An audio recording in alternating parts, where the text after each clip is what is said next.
Good afternoon. Afternoon. President Trump's 2020 budget, which was released today, builds upon incredible success and keeps his promises to the American people. It continues the president's pro-job creation policies, keeps taxes low, combats the opioid epidemic, protects our veterans, defends our nation, and secures our borders. Even with a strong economy, deficits are still a threat, and this budget demonstrates the president's vision to restrain Washington spending and reach a balanced budget by 2034. This is a clear roadmap for a more fiscally responsible future if Congress chooses to follow it. To talk about the president's budget proposal and take questions on the topic, I'd like to bring up Acting Director of OMB, Russ Vought. And after that, I'll be back up to take questions of the day. Thanks, Sarah. Good afternoon, everyone. Happy Budget Day. Happy Budget Day. Today, we have released the President's fiscal year 2020 budget, a budget for a better America, promises kept, taxpayers first. This budget reflects the President's priorities to ensure that all Americans can benefit from the nation's historic economic boom and record low unemployment. No president has done more in 2 years to strengthen our military, restart our economy, and reform our government than President Trump. Promises he made while running for office. This great progress is threatened by our unsustainable national debt, which has nearly doubled under the previous administration and now stands at more than $22 trillion. Annual deficits are continuing to rise and will exceed $1 trillion a year, and it's projected that interest payments on the national debt will exceed military spending by 2024.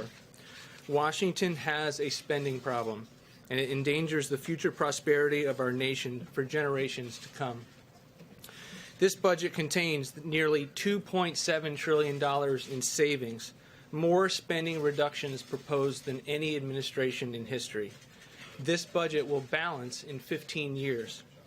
Last year, President Trump directed federal agencies to meet a target of a 5% reduction to non-defense discretionary spending. I'm proud to report to you today that we have achieved that target. In terms of the economy, our GDP grew by 3.1% over the 4 quarters of fiscal year 2018.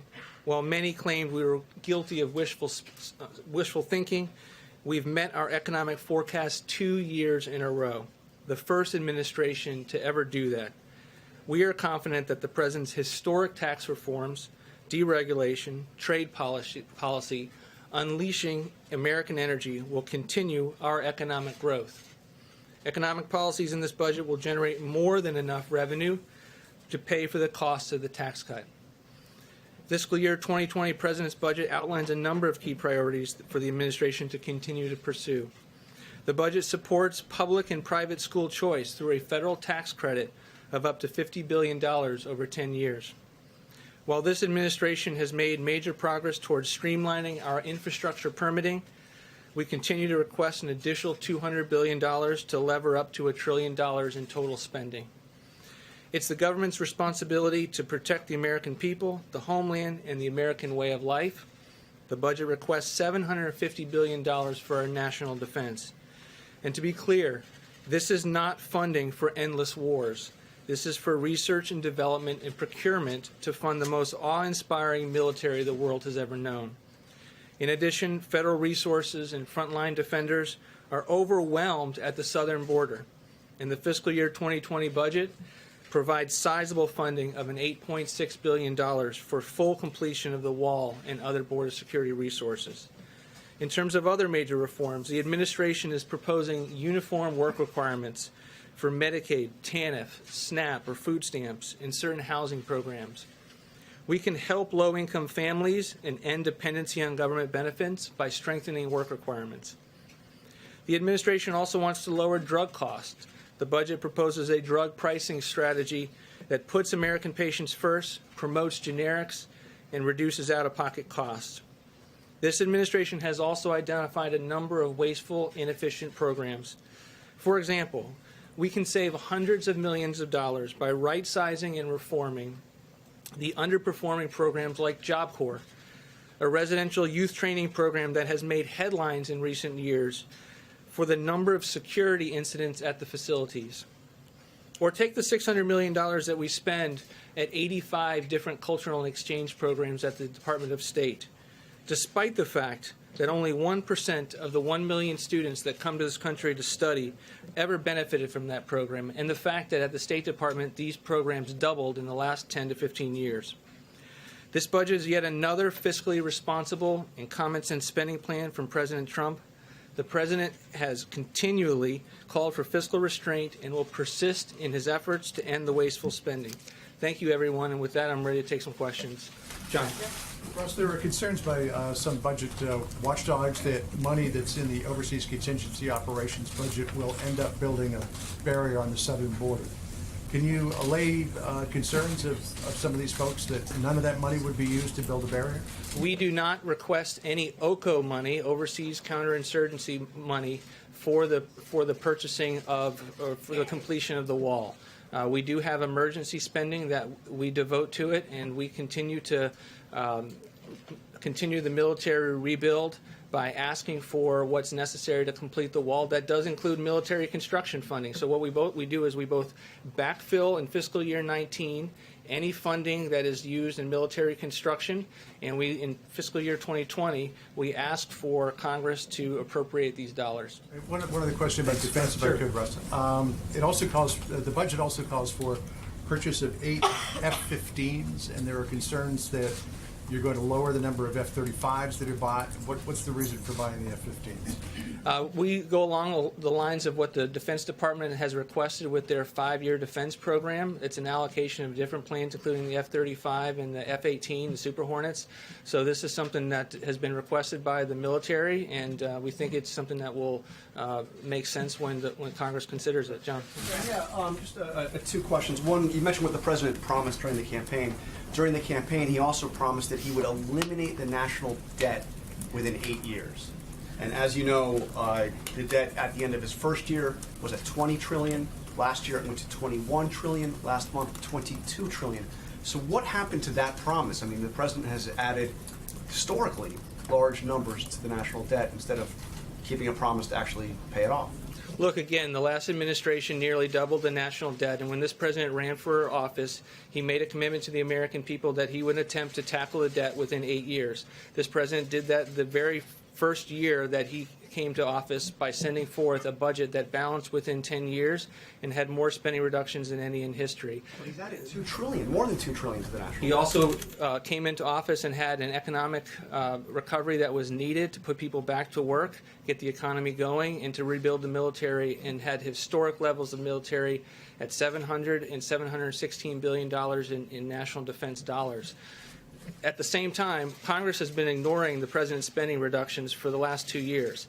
It's only now in our third budget that they're willing to have a conversation about the national debt. We've been trying to have it since we got to office. The president is putting forward these reductions. He's putting forward a 5% cut to non-defense discretionary spending. He's putting forward reforms to mandatory programs that are on autopilot while keeping his commitment to American seniors by not making changes to Medicare and Social Security. Two quick questions. One, to go back to drill down a little bit on what John Carl asked.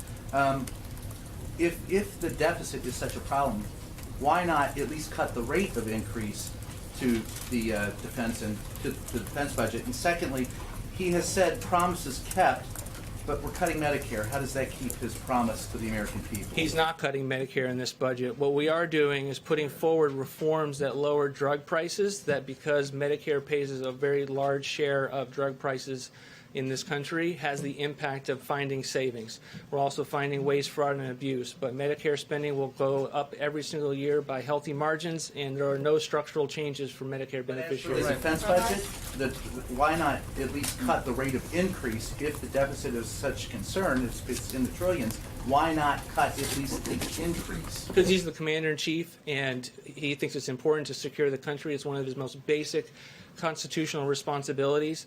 The military put forward a 5-year defense plan. It was done over a series of years about the needs, which gets back to John's question. We are going along with that 5-year defense plan. In addition, we're putting additional dollars towards the military construction funds that we have tapped. Fred. Yeah, thanks, Russ. Yeah, a couple. One, could you address two major drivers in long-term spending, which would be baseline budgeting and entitlement spending in general? And secondly, this seems maybe a little bit more ambitious in terms of savings than previous budgets you've proposed.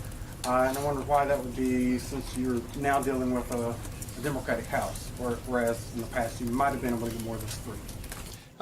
It's very in line with previous budgets. We balance in 15 years. Our first budget balanced in 10. One of the reasons that we were unable to balance quicker is because it gets harder each and every year that Congress doesn't go along with our spending reductions. You mentioned mandatory spending. It is a driver. We have more reforms than any president's budget in history. But look, what has happened for far too long is that Congress has blamed mandatory spending and then increased discretionary spending, which they have a vote on every single year by large degrees. They continue to let a paradigm exist in this country that says for every dollar in defense spending, we're going to increase non-defense spending by $1. We think we need to break that paradigm. We don't think that that paradigm allows us to be able to get our fiscal house in order. Thanks, Russ. Realistically, the administration is not going to get $8.6 billion for wall funding through this budget. Are there other executive actions that you have been looking at in order to pursue, but despite the national emergency being declared and the Treasury asset forfeiture and the drug enforcement dollars, that you could use in order to continue to fill the additional funding that you say is necessary for the wall? Right now, we are focused on spending the money that Congress gave us in the last appropriations bill and the money that we have identified as part of declaring a national emergency and spending that well. And this $8.6 billion is geared towards what we would need in addition to complete that wall. Russ, I mean, I know this administration has talked about the importance of infrastructure, and you propose a $200 billion infrastructure this year. But last year there were cuts to other programs that would have caused a net decrease to infrastructure spending. So would there be a net increase in infrastructure spending under this budget? What most people refer to when they look and make that assertion is they're looking at the fact that the trust fund doesn't have enough revenues coming into it. This budget looks at the baseline and assumes that that's to be the case, but we are totally ready and willing to talk with Congress about how to ensure that there's additional dollars in the federal trust fund and to put forward additional $200 billion in new investment to make sure that it's not just a surface transportation bill, that when we need money for broadband or other infrastructure, that is also something that we can pursue. Yes, thanks. So it sounds like you're saying that the administration needed to take on deficit spending the first couple of years because the economy needed the kick, but we also hear from the administration that this is an economy that is roaring right now. So with that being the premise, how do you square having deficits in 2019, 2020, 21, and 2022, 4 years going forward of $1 trillion+ deficits? How is that fiscal conservatism? I wouldn't say that we needed deficits to get the economy starting. I would say that we put forward spending reductions that were aimed at a balanced budget, and we have each and every year. We do have large deficits. That's why we're here transparently saying that we have a problem as a country. That it takes a long time to get out of that mess. We came into office and faced $10.5 trillion right off the bat.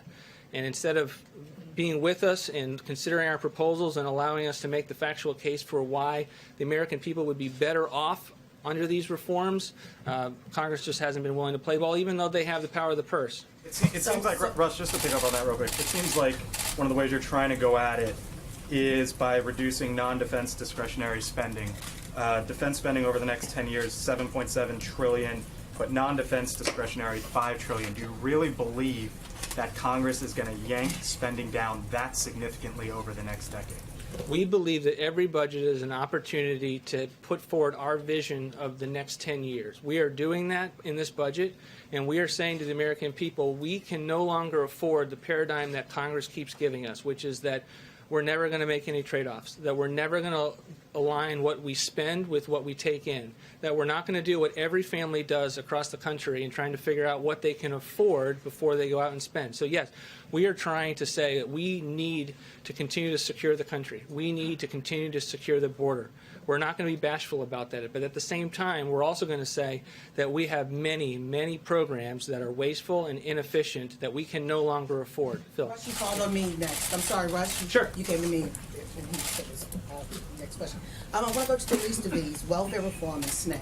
How much money is proposed for welfare, for this Welfare to Work initiative with job training, and also with SNAP? What are the lessons learned that you're trying to, I guess, reshape this harvest box proposal? Because it came under great criticism before, and now you're proposing it again. Could you talk about those two issues?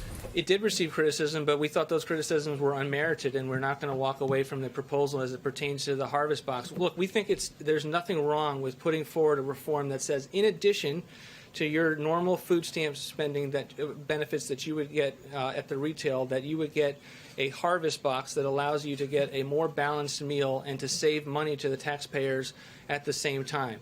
In terms of work requirements, it's something that has long been viewed as a success since the 1990s. We expand on it. It is something that we have long viewed as important to be able to take the same principles of reducing dependency that we saw in TANF and then apply them to housing and to food stamps and to Medicaid. There's some people, I'm sorry. There's some people that slip through the cracks, and they may need job training. Are there funds proposed for job training if you're going to do this Welfare to Work initiative? Absolutely. The Department of Labor receives an adequate amount of funding in an era where we have $1 trillion deficits. There will be many, many workforce development programs that are funded as part of this budget. A lot of the discussion has been in terms of the federal debt, but can you address the federal unfunded liabilities? Where does that number stand right now, and what does this budget do to address, that much larger number? Look, we have a lot of debts as a country. We're trying to take it on head on. We're trying to say that $22 trillion is not acceptable, that we can't go forward with $1 trillion every single year, and that the way to start doing that is to pursue the types of reforms where we think that the American people will have an opportunity to see how their lives would be better off under our proposals. We do that in federal retirement benefits. We do that in student loans. We do that in welfare reforms. We think that in each one of these scenarios, we're going to be able to encourage the kind of conversation that allows us to get our house in order. Thank you, Russ. Lastly, quick comment. We extend our prayers to the loved ones and friends and family of those killed in the tragic crash of Ethiopian Airlines Flight ET-302. At least 8 U.S. citizens were among the victims. We are working with the government of Ethiopia and Ethiopian Airlines to offer all possible assistance. With that, I will take your question. John. Sarah, the president said that Democrats hate Jewish people, according to a recent report. We've also seen him tweet in the last couple of days that Democrats are the, quote, anti-Jewish party. Does the president really believe Democrats hate Jews? Look, the president's been an unwavering and committed ally to Israel and the Jewish people. And frankly, the remarks that have been made by a number of Democrats and failed to be called out by Democrat leadership is frankly abhorrent, and it's sad, and it's something that should be called by name. It shouldn't be put in a watered-down resolution. It should be done the way the Republicans did it when Steve King made terrible comments. We called it out by name. We stripped him of his committee memberships, and we'd like to see Democrats follow suit. But first of all, you mentioned Steve King. The president, correct me if I'm wrong, has not condemned Steve King. What he said, praising white supremacy. Has the president publicly come out and said anything I to speak on criticize or behalf of the condemn? president on a number of topics, and I've talked about that a number of times, and I'd refer you back to those comments where I used words like abhorrent and unacceptable. John? We're getting some word that the president plans to nominate Patrick Shanahan later this week to be the Secretary of Defense, elevating him from the acting position. Can you tell us whether or not that is going to happen? I'm not going to make any personnel announcements at this time. I can tell you that the president has a great deal of respect for acting Defense Secretary Shanahan. He likes him, and when the president's ready to make an announcement on that front, he certainly will. There are a lot of actings in the administration these days. Any possibility of removing acting from Mick Mulvaney's title? Certainly a lot of possibility there. Some of the reason that we have actings is because we're waiting on the confirmation process, at least for a couple of those folks, and we hope that moves forward quickly. Sarah, I wanted to follow up on what the latest with China is. Has the president made an offer for a Mar-a-Lago date? And there's also some reports that the Chinese feel the president's an unreliable negotiating partner after walking out on the North Korea Let me talks? start with the first one. In terms of whether or not we have a date set, not yet. We're continuing in negotiations with China. When we have an announcement for the two leaders to sit down, we'll certainly let you know. And what would you say to the concerns by the Chinese that the president's an unreliable negotiating partner after the talks with North Korea broke down and he walked away? I would say that's absurd. The president's going to make a deal if it's a good deal. He's going to make a deal if it's in the best interest of America. And if he doesn't feel like it's a good deal, it's not worth just signing a piece of paper. And the president didn't feel like what was on the table was enough. The president's 100% committed to denuclearization of the peninsula, and he's going to make sure that whatever we do furthers that process. We'll see what happens with North Korea the same way we're going to see what happens in the negotiations with China. They're ongoing, and the president's going to make sure whatever deal we get is in our best interest, that it's fair and reciprocal trade, that it protects our intellectual property, and that it actually has safeguards to make sure that the Chinese follow through with whatever commitments that they make. Blake? Sarah, picking up on that, does the president have any plans to speak with President Xi over the phone? I'm not aware of any scheduled calls, but if we have any, we'll certainly keep you posted. Is that the most likely step here, that they speak on the phone beforehand, or is it possible that these two still meet at the end of the month or the beginning? We're going to keep everything on the table. Again, negotiations are ongoing. The president's team, as well as the Chinese delegation, continue conversations, and when they feel like it's time for the two leaders to sit down, we'll make that happen. Francesca? Thanks, Sarah. I have a news of the day question, but I didn't get asked my budget question before, so can I try You missed on a that big one? moment. I The did. guy with Well, all the maybe I'll still details. have it. All right. So in the budget, the way that I see it, and there's a lot of pages to go through, it keeps referring to Western Hemisphere with regards to the foreign aid spending, but nothing specifically about Central America. The president has said that he wants to cut money to Central America. In fact, he could cut it all. Is that in the budget? Is that I don't have any specific update on that front. I don't think there's a different policy. On the news today, the big vote's coming up this week in the Senate on the resolution with regards to the national emergency. What is the president doing to stop a rebellion among Republican senators? We know that a rising number, has been reported as many as 10 or 15 could vote against that. What's the president doing about that? He's doing his job. He's doing what Congress should be doing. He took an oath of office, and he has a constitutional duty to protect the people of this country. We have a humanitarian and national security crisis at our border, and the president's doing his job in addressing it. He gave Congress a number of opportunities to actually address it, and they failed to do so. So the president is taking his constitutional authority that Congress granted him. Let's not forget, the only reason he has the authority to call a national emergency is because Congress gave him the right to do so. They failed to do their job. The president's fulfilling his duty, and he's going to make sure he does what is necessary to protect the people of this country, secure our borders. Calls or meetings that he might be taking with senators who he believes could be voting for that resolution. Certainly, we talk to a number of members every single day, certainly at the presidential and the staff level, and we're going to continue to engage with them in this process. Sarah, what is the administration specifically doing to look into Secretary Acosta's role in the secret plea deal for Jeffrey Epstein? Does the president have any misgivings about the role that this top official played in this deal? That's currently under review. Because of that, I can't get into a lot of specifics, but we're certainly looking at it. Hallie? Any timeline for that review, sir? I'm not aware of a specific timeline. So I have a question for you, but I also have a follow-up to a colleague because I didn't hear you actually answer the question. So yes or no, does the president truly believe that Democrats hate Jews?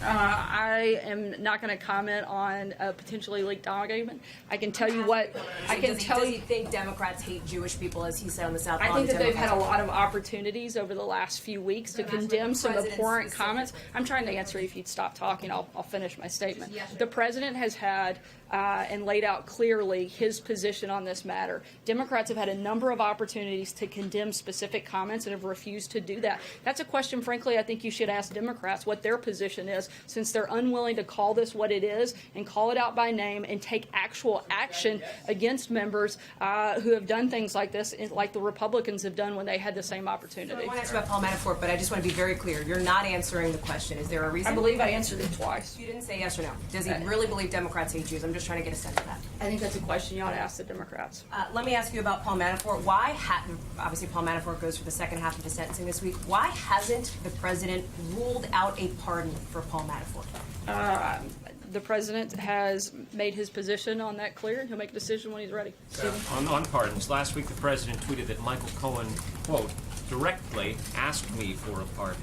When did that happen? Was that when was Cohen here at the White House and came into the Oval Office and asked the president for a pardon? Did it happen on the phone? Do you have a date? Do we know when that I'm happened? not going to get into specifics of things that are currently under review by the Oversight Committee and other committees. What I can tell you is that Cohen's own attorney stated and contradicted his client when he said that he was aware that those conversations had taken place. We know that Michael Cohen lied to Congress prior to his testimony most recently, and we know that he's lied at least twice in that hearing. I think that it's time to stop giving him a platform, let him go on to serve his time, and let's move forward with matters of the country. One budget question, just to put it on the record, because a lot of people in the country want to know, is there anything in the president's 2020 budget request that has Mexico paying for the wall? As the president has stated a number of times through the USMCA trade deal that we look forward to getting passed soon, that'll be part of how that takes place. John? Thank you, Sarah. Two brief questions. Following up on John's personnel question, does the president have full confidence in Secretary Acosta, or is the Labor Secretary possibly leaving? I'm not aware of any personnel changes, but again, those things are currently under review. When we have an update, I'll let you know. The other question is the president in discussion about signing an executive order to undo Executive Order 13166, President Clinton's executive order I was going to say, I hope you tell me what that one is. President Clinton's executive order 19 years ago requiring multiple languages. A new executive order, I am told, would make English the official language in government. I'm not aware of a specific executive order that's been drafted, but that is the position of the White House. Jim? Yes, did the president ask Gary Cohn to intervene or block AT&T's merger with Time Warner? I'm not aware of any conversations around that matter. And just to get back to John and Hallie's question about the president's comments about Democrats and Jewish people, isn't that kind of rhetoric just sort of beneath everybody? And do you think that the president has thought at all going into this 2020 campaign that the rhetoric just needs to be lowered? Whether it's talking about Democrats, the media, immigrants, or should we just plan on hearing the president use the same kind of language that we heard in 2016 and all through the first couple of years of this administration? Look, I think that the real shame in all of this is that Democrats are perfectly capable of coming together and agreeing on the fact that they're comfortable ripping babies straight from a mother's womb or killing a baby after birth, but they have a hard time condemning the type of comments from Congresswoman Omar. I think that is a great shame. The president has been clear on what his position is, certainly what his support is for the people and the community of Israel. And beyond that, I don't have anything further for you, I Jim. think that just sort of drags down the rhetoric in the debate when you're saying something that's just patently untrue. I mean, obviously, Stating their policy positions but is not Democrats patently don't. But untrue. Democrats don't hate Jewish people. It's just silly. It's not true. I think they should call out their members by name, and we've made that clear. I don't have anything further. April? But the president, you know, Sorry, Jim. his April rhetoric Bowman. after Charlottesville saying that there are very fine people on both sides in Charlottesville, essentially suggesting that there are very fine people in the Nazis. That's not at all what the president was stating. Not at any point. The president has been incredibly clear and consistently and repeatedly condemned hatred, bigotry, racism in all of its forms, whether it's in America or anywhere else, and to say otherwise is simply untrue. April. That's kind of along what I was asking two questions, but that's kind of along what I was asking.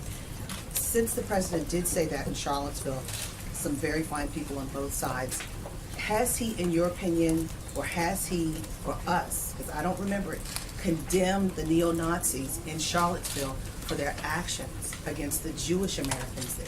The president has condemned neo-Nazis and called them by name, which is what we are asking Democrats to do when they see the same type of hatred. Deborah. Also, can we Sorry, I'm making it. Deborah, go ahead. Can we expect to have briefings more often now, since there have been a little bit of changing atmosphere here?